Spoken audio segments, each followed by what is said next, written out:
Tahu kalian aja. Ditulis setahu kalian saja ya. Kalau misalnya apa mungkin angka aja atau bagaimana nanti kita bahas bersama-sama.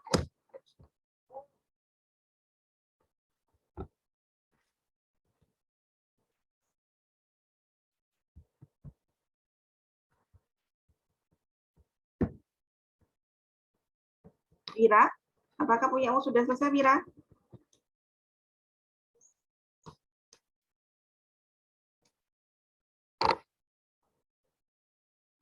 Wira Anggini. Oke. Dea Pranisa. Sudah Bu, tinggal mengisi. Itu nama dokternya siapa ya Bu? Nama dokternya kalian aja nggak apa-apa. Baik Bu, terima kasih Bu. Oke.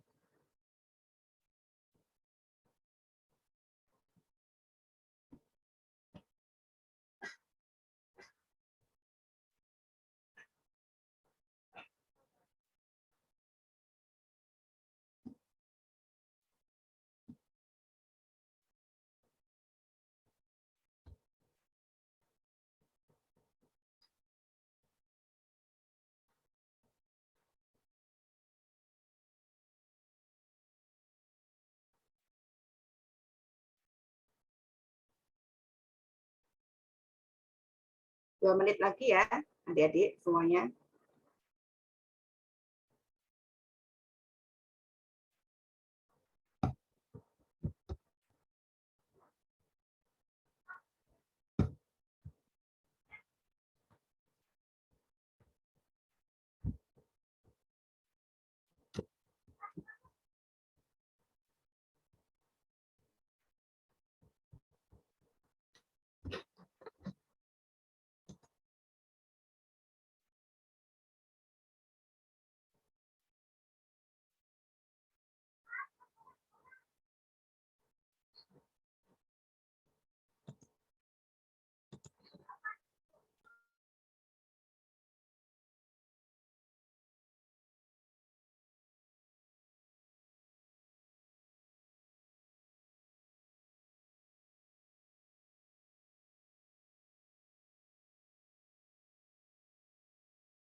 Oke, ini sudah jam 1:33.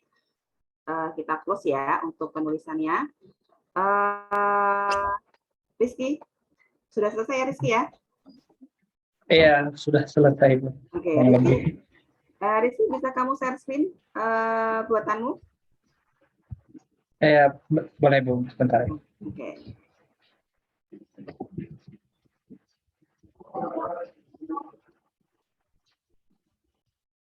Apakah sudah terlihat sharing file?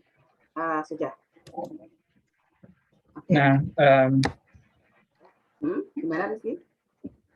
mungkin sebenarnya masih bingung tadi di yang nomor suratnya itu nanti diisi apa, karena jujur saya belum pernah kayak di kesekretariatan atau apapun. Jadi saya tuliskan secara asal aja ya. Kemudian mungkin yang bagian sini saya bertanda tangan di bawah ini mungkin nama disertai gelar, kemudian nomor surat izin praktiknya saya juga asal juga mungkin, Bu. Iya, apa? Pada Rumah Sakit Umum Daerah Konoha menerangkan bahwa nama pemeriksanya Rizky Maulana, kemudian tepat tanggal lahirnya Cianjur 8 Mei 2001, jenis kelamin laki-laki, pekerjaan mahasiswa, alamat saya. Kemudian telah memeriksa beberapa risip atau narkoba pada urin yang bersangkutan dengan hasil sebagai berikut. Jadi kalau misalkan di yang saya lihat contoh-contoh surat keterangan bebas narkoba itu, kalau misalkan coret yang bagian yang tidak. Jadi kalau misalkan hasil saya itu negatif ketiganya, berarti saya coret yang bagian positifnya. Kemudian yang bagian kesimpulan yang bersangkutan itu bebas, yang kita coret itu yang tidak bebasnya dari zat aktif atau narkoba tersebut. Kemudian demikian surat keterangan ini buat sebenarnya dapat dipergunakan seperti.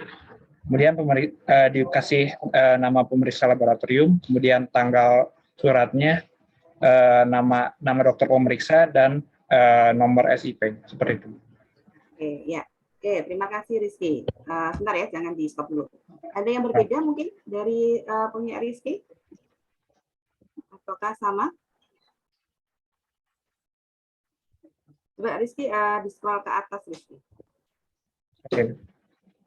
Ya, oke, stop. Nah, di sini nama itu bukan nama pemeriksa ya, tapi nama yang diperiksa ya, Rizky ya. Iya. Ya kan, saya yang bertanda tangan di bawah ini, Dokter Rizky kan ya, Dokter Rizky menerangkan bahwa nama misalnya Salsabila, kemudian tempat tanggal lahir, kemudian jenis kelamin misalnya perempuan ya, mahasiswa, kemudian dia menerangkan aktif ini ya. Jadi bukan Rizky lagi di sini ya, Rizky ya. Ya, Bu. Oke. Kemudian untuk nomor ini biasanya memang dari apa ya? Kalau apa sih secara simpelnya adalah tata usahanya ya yang biasanya mengurus surat menyurat gitu ya. Ini nanti nomornya biasanya disesuaikan dengan apa kan biasanya ada beberapa yang banyak apa ya meminta surat bebas narkoba ya, nanti nomornya itu tergantung urutan Salsabila itu nomor berapa misalnya. Misalnya dia peminta nomor antre nomor 11 ya. Jadi nanti nomor 11 biasanya seperti itu. Kemudian rumah sakit, kemudian ini biasanya bulan biasanya tergantung tata cara penulisannya ya, gitu. Biasanya seperti itu ya. Seperti itu. Kemudian tahunnya gitu. Ini kita biasanya tidak perlu pusing-pusing ya, karena ini yang memang yang menentukan, yang menuliskan adalah pihak yang mengeluarkan surat, biasanya yang PU-nya gitu ya, Rizky dan semuanya kan gitu ya. Oke, kemudian untuk nomor surat izin praktek memang hanya dokter yang tahu ya istilahnya yang nomor SIP itu seperti apa. Mungkin kalau yang farmasi nanti juga ke arah apoteker nanti juga pasti ada surat izin prakteknya gitu ya. Nanti biasanya sudah muncul kita mendapatkan kalau kita mengurus SIP gitu ya buat teman-teman yang di luar medis gitu ya. Oke. Kemudian ini sudah ya telah dilakukan pemeriksaan beberapa zat adiktif atau narkoba. Ini biasanya memang urin ya, lebih mudah urin gitu daripada darah ya, walaupun darah bisa kita ambil Tapi darah kan memang hanya beberapa jam ya, kalau urin masih bisa beberapa hari gitu. Dan lebih mudah menggunakan urin. Nah, untuk zatnya itu amfetamin atau morfin atau kanabinoid itu kenapa itu yang dilakukan, mungkin pada kuliah-kuliah yang lainnya sudah dijelaskan ya, karena memang banyak yang digunakan ini, kemudian juga tergantung dari tempat pemeriksanya itu di mana dia menggunakan parameter apa ya, bisa amfetamin, bisa morfin, bisa lainnya, bisa juga ya, tergantung dari tempat di mana kita melakukan pemeriksaan. Tapi secara garis besar yang diperiksa adalah yang ini, 3 ini, amfetamin, morfin, dan kanabinoid seperti itu. Kemudian kalau ada negatif dan positif, itu nanti tinggal dicoret saja dengan hasilnya ya. Biasanya menggunakan apa istilahnya, strip ya, strip test gitu ya. Nanti kalau misalnya negatif itu biasanya 2 garis itu negatif, tapi kalau hanya muncul 1 garis itu biasanya positif. Nah, tinggal dicoret aja seperti ini. Nah, dituliskan kesimpulan yang bersangkutan. Kalau dia negatif tentu saja bebas ya dari zat adiktif atau narkoba. Nah, demikian surat keterangan ini dibuat dengan sebenarnya untuk dapat dipergunakan seperlunya. Nah, ini kenapa ada 2 tanda tangan ya, ada pemeriksa laboratorium, biasanya ini yang memeriksa, jadi menerima sampel dari kalian, kemudian diperiksa oleh petugas laboratorium. Nah, petugas laboratorium ini juga akan tanda tangan di sini ya. Kemudian dokter pemeriksanya, Dokter Rizky ini akan verifikasi, gitu ya, memverifikasi bahwa oh ini ternyata hasilnya benar-benar negatif, oh ini hasilnya positif, gitu. Jadi yang bertanggung jawab memang dokter yang melakukan pemeriksaan, seperti itu. Gitu ya. Jadi pemeriksa laporannya tetap tanda tangan, kemudian juga diverifikasi oleh dokter pemeriksanya, itu Dokter Rizky, seperti itu. Nah, ini contohnya adalah dari puskesmas ya, puskesmas. Biasanya kalau di puskesmas itu hanya dituliskan demikian, surat keterangan dibuat dengan sebenarnya untuk dapat dipergunakan seperlunya. Tapi kalau kita melakukan pemeriksaan di kantor polisi, biasanya ada tujuannya apa, digunakan apa, gitu ya. Oke, sampai sini dulu. Apakah ada yang ingin ditanyakan mungkin dari Rizky? Apakah sudah jelas ya? Selebihnya jelas Ibu kalau dari saya. Oke. Ada yang ditanyakan dari Salsa, Ayu, Dea, Wira, atau Suci? Tidak, Bu, karena hampir sama, Bu. Oke, Sudah sama jelas, ya. Ibu. Sudah jelas, Ibu. Oke. Jadi untuk Izin bertanya, Bu. oh ya, silakan. Kalau misalnya cuma satu ini satu yang positif, selebihnya negatif, apakah tetap dikatakan tidak bebas ya, Bu? Ya, tidak bebas. Tapi nanti dalam kurung dijelaskan tidak istilahnya tidak bebasnya itu apa positifnya itu di apa gitu biasanya. Gitu. Tetap dituliskan gitu. Jadi oh ternyata dia sering menggunakan morfin nih gitu. Oh ternyata dia sering menggunakan amfetamin, tapi yang lainnya kayak karena bioid sama morfin dia bebas, dia seringnya amfetamin karena mungkin mudah didapat dan sebagainya, itu tetap aja seperti itu. Itu ya Ari ya. Ada yang nanya Ari ya? Iya, Bu. Iya, seperti itu. Itu ya Ari ya? Iya. Iya, Bu. Oke, jadi nanti bisa mungkin teman-teman yang di luar medis ya, misalnya kayak Rizky yang tadi psikolog ya, kemudian biologi, nanti kalau ada teman-temannya yang nanya, ini kayak apa sih kok kayak gini tuh, ini kok positifnya dicoret itu maksudnya apa? Anda bisa menjelaskan, oh kalau yang positifnya dicoret itu berarti kamu negatif, jadi bebas narkoba misalnya. Kalau misalnya yang negatifnya dicoret berarti kamu positif, seperti itu. Ya. Oke, terima kasih Rizky.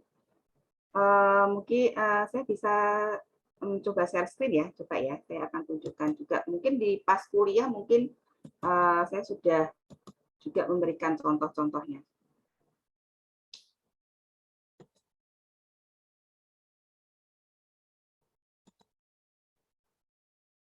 Nah, ini kalau dari kepolisian bentuknya seperti ini ya, contohnya. Ini ada kopnya, itu Kepolisian Negara Republik Indonesia, ya ini akan kelihatan kok, tapi yang kalian bikin kan dari puskesmas ya, puskesmas. Kemudian ini apa namanya, sama yang diperiksa ini lebih banyak ya, ada amfetamin, kemudian metafetamin, ada morfin, ini banyak ya. Kemudian ini tadi yang saya bilang tadi, kalau di kepolisian ada surat keterangan ini dipergunakan untuk apa. Gitu. Tapi kalau dari puskesmas, kemudian rumah sakit itu biasanya tidak ada kata-kata untuk digunakan untuk apa. Nah, untuk yang di kantor polisi ini juga ada dokter pemeriksanya juga ada di sini, kemudian laporannya juga ada, kemudian juga diverifikasi oleh PAUR kepolisian, istilahnya kepalanya di sini di situ ya. Kemudian ini foto. Kalau kita periksa di ke kantor polisi itu ada fotonya ditempelkan di sini. Kalau misalnya kemarin kalian kuliah untuk alur-alurnya juga kita menyertakan foto berwarna 4x6 2 lembar ya, di samping KTP dan KK. Nah ini untuk ditempel di sini. Tapi kalau untuk yang puskesmas dan rumah sakit itu tidak menggunakan.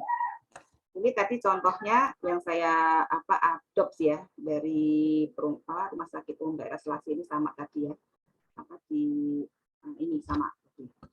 Kemudian ini kalau dari BNN seperti ini ya, di BNN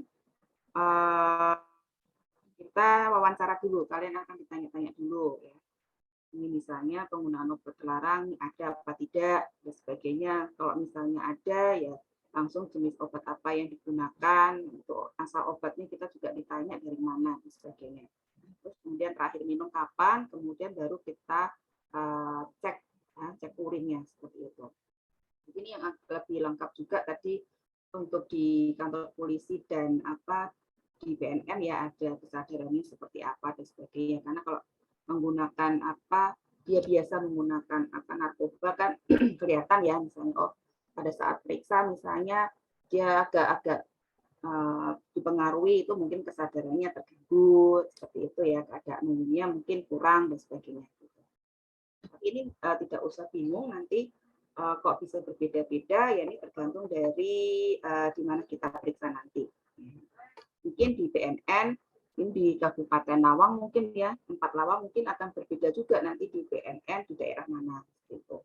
Oh tadi yang posisinya rumah sakit umum misalnya, seperti ini, mungkin nanti rumah sakit di daerah lain mungkin berbeda ya formatnya seperti itu. Mungkin di kantor polisi ini kok ada 6 yang diperiksa, kok mungkin di tempat lain misalnya di Surakarta, di Medan kok beda, itu nggak masalah gitu ya. Karena tadi saya sudah bilang juga bahwa yang diperiksa ini tergantung dari istilahnya sampel reagennya atau reagen yang dipunyai oleh kepolisian atau rumah sakit atau ada yang tersedia di situ. Yang jelas itu yang melakukan adalah dokter pemeriksa yang dibantu oleh tadi ada laboran seperti itu. Itu contohnya. Itu aja sih mungkin contoh-contohnya. Ada yang ingin ditanyakan? Tidak perlu sampai 2 jam ya Dek ya, untuk praktikum mungkin hanya sampai segini aja kalau tidak ada yang ingin ditanyakan. Itu hanya memberikan gambaran saja pada kalian, seperti ini surat keterangan bebas narkoba gitu. Dan sampai Anda kemudian antara Ayu, Suci, dia mungkin sama-sama melakukan pemeriksaan narkoba kok suratnya, formnya kok berbeda ya, itu enggak masalah. Jadi kita memang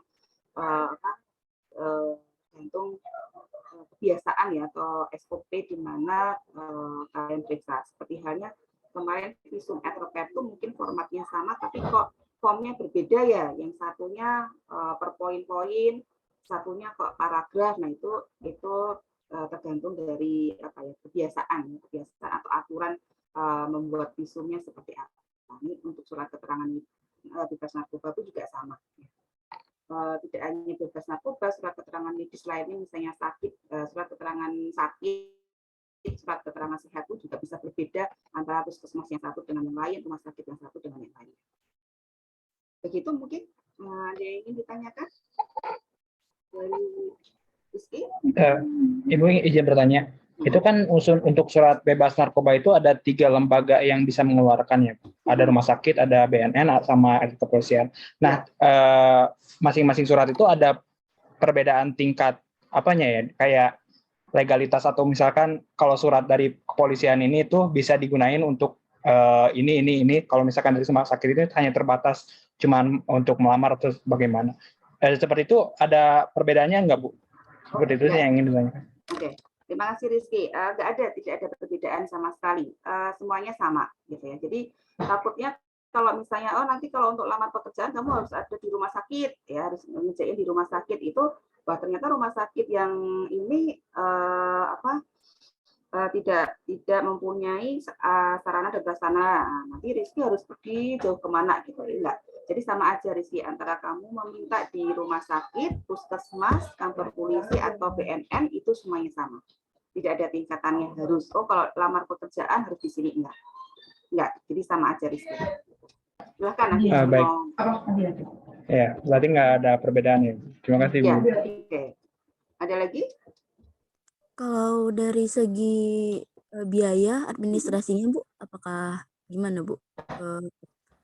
Kalau dari segi administrasi biaya itu, kalau saya nanya-nanya ke teman-teman itu hampir sama sih sebenarnya, Ayu, antara 150 sampai 300 gitu. Sekitar itu sih sebenarnya. Kalau saya tanya ya, jadi tidak ada yang spesifik berapa ya. Ini apa ya istilahnya? Mungkin tergantung juga dari hasil pemeriksaannya ya. Tadi ada amfetamin, morfin, dan kanabinoid misalnya 150, tapi nanti kalau misalnya lengkap 6 kayak tadi contohnya di kantor polisi ada 6 gitu, mungkin biayanya juga akan lebih mahal lagi, lebih dari 150 ya, karena kan menggunakan reagen yang berbeda juga kan, seperti itu. Tapi sekitar, kalau saya tanya-tanya teman-teman saya di beberapa daerah, itu angkanya tidak begitu mahal sih, antara 150 sampai 300 gitu, Ayu. Iya, Bu. Baik, terima kasih, Bu. Ya. Ada lagi? Ibu izin bertanya. Untuk pemeriksaannya tadi kan bisa macam-macam, bisa amfetamin, kodein, kokain, dan lain-lain. Nah, itu kan dikatakan bahwa tergantung dengan regen yang dipunyai. Nah, apakah tidak ada harus punya regen apa seperti itu, Bu? Misalnya harus tidaknya ada regen untuk amfetamin untuk bisa menyatakan bebas narkoba seperti itu, Bu? Atau memang terserah sepunyanya lembaga yang memeriksa tes ini, Bu, tes bebas narkoba ini, Bu? Oke. Biasanya yang harus ada seperti amfetamin, kemudian morfin, sama kanabinoid, sama metamfetamin. Biasanya itu Sasa. Tadi kemarin sempat juga saya tanyakan, itu ya beberapa teman saya yang di puskesmas, kemudian juga kerja di kepolisian, itu 4 itu yang ada, tapi yang lainnya itu nanti biasanya kebiasaan atau apa ya, bukan kebiasaan sih ya, tergantung dari masyarakat setempat. Apa ya, masyarakat setempat itu kadang maksudnya masyarakatnya itu atau kebiasaan orang-orang yang menggunakan itu menggunakan apa gitu, jadi ditambah gitu loh, maksudnya Sasa. Jadi ada 4 tadi, mungkin ada yang lainnya misalnya ganja gitu ya, karena kebiasaan nih para pemuda ini mungkin daerahnya terkenal apa ya, orang-orangnya menggunakan ganja, namanya ditambahin seperti itu. Tapi biasanya ada 4 itu tadi. Ada amfetamin, kemudian metamfetamin, kemudian morfin, sama THC ya, karena kanabinoid gitu, seperti itu Sasa. Itu yang utama. Ya, baik, Bu. Terima kasih, Bu. Ada lagi untuk ini? Dari Suci, apakah ada yang ingin tanyakan, Suci?